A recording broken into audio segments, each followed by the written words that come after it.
तो ये मुकाबला काफी दिलचस्प और रोमांचक मुकाबला भी हुआ है, क्योंकि जिस तरीके से उन्होंने बल्लेबाजी की भारतीय बल्लेबाजों की तरफ से, जब मैदान पर विकेट पे थे संजू सैमसन, उनका एक कैच ड्रॉप हुआ तो कहते हैं ना कि कैच छोड़ा तो मैच छोड़ा। वहीं से इंग्लैंड को थोड़ा दिक्कत में डाल दिया। संजू ने बहुत ही आक्रामक बल्लेबाजी की, 89 रनों की उन्होंने पारी खेली और अपना विकेट भी गंवा दिया, लेकिन भारत के एक बड़े टारगेट को उन्होंने पहुंचाने में बहुत ही अहम भूमिका निभाई, जहां भारत का स्कोर पहुंच गया 253 रन।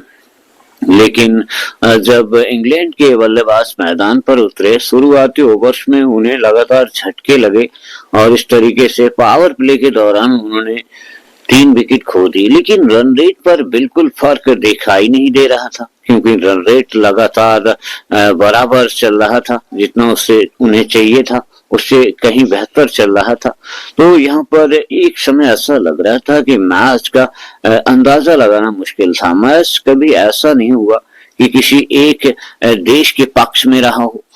मैच पूरी तरह से संघर्षपूर्ण हुआ और इसके चलते भारत की तरफ से अच्छी फील्डिंग करते हुए नजर आए अक्षर पटेल, जिन्होंने जो कैचेस पकड़े हैं, क्या लाजवाब कैचेस पकड़े हैं। बहुत ही बढ़िया तरीके से उन्होंने गेंद को पकड़ा और इस तरीके से तिलक वर्मा ने भी बहुत ही शानदार कैच बाउंड्री लाइन पे पकड़ लिया था।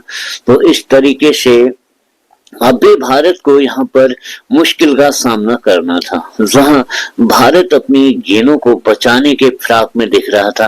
गेंद को पूरी तरह से रन बरस रहे थे। इंग्लैंड की तरफ से बल्लेबाज जो थे वो रन की बरसात करते हुए नजर आ रहे। उसी बरसात में जब याद आई भारतीय कप्तान सूर्य कुमार यादव को कि हमारे पास जसप्रीत बुमराह, और बुमराह ने जो गेंदबाजी की, सटीक यॉर्कर उन्होंने डाली और इस तरीके से इंग्लैंड बल्लेबाजों पर कुछ हद तक अंकुश लगाने में वो सफल रहे। यही हार्दिक पांड्या ने भी सटीक गेंदबाजी की, हालांकि महंगे साबित रहे लेकिन कुछ हद तक अंकुश लगाने में कामयाब रहे। लेकिन लोकल बॉय यानी लास्ट ओवर खेलने आए शिवम दुबे ने भी काफी अच्छे गेंदबाजी की शुरू में, लेकिन पिछली 2 गेंदों पर 2 बाउंड्री जरूर आई, लेकिन उससे पहले भारत ने इस मैच को अपनी गिरफ्त में ले लिया था।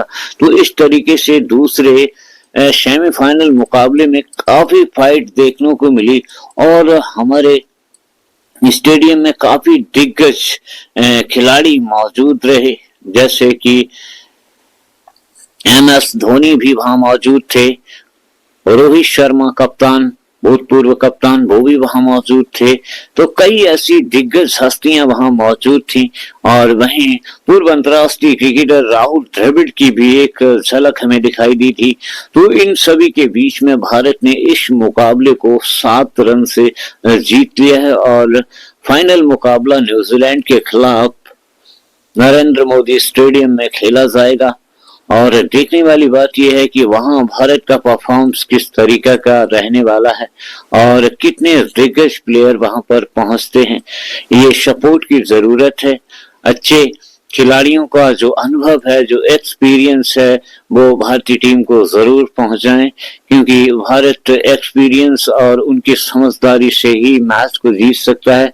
क्योंकि जिस तरीके से कल का परफॉर्मेंस इंग्लैंड ने किया और उससे साफ जाहिर है कि एक अच्छी सोच वहां पर रखनी होगी, एक अच्छी रणनीति रखनी होगी, तभी भारत फाइनल में ट्रॉफी पर कब्जा करने में कामयाब होगा। और अभी से उसके लिए रणनीति तैयार हो रही होगी। लगभग इसको हम इंतजार कर रहे हैं बेसब्री से 8 तारीख को, जब भारत और न्यूजीलैंड के बीच में जो मुकाबला होगा उसका लुत्फ उठाने के लिए हमारे दर्शक पूरी तरह से इच्छुक रहेंगे। और ऐसा हमारा मानना है कि भारत इस विश्व कप पर भी कब्जा करेगा और यही हमारी आशा रहेगी कि भारत इस ट्रॉफी को जीते, कम से कम एक बार फिर से चैंपियन हो भारतीय टीम। इसके लिए हमारी शुभकामनाएं भारतीय टीम के साथ लगातार रहेंगी, क्योंकि भारत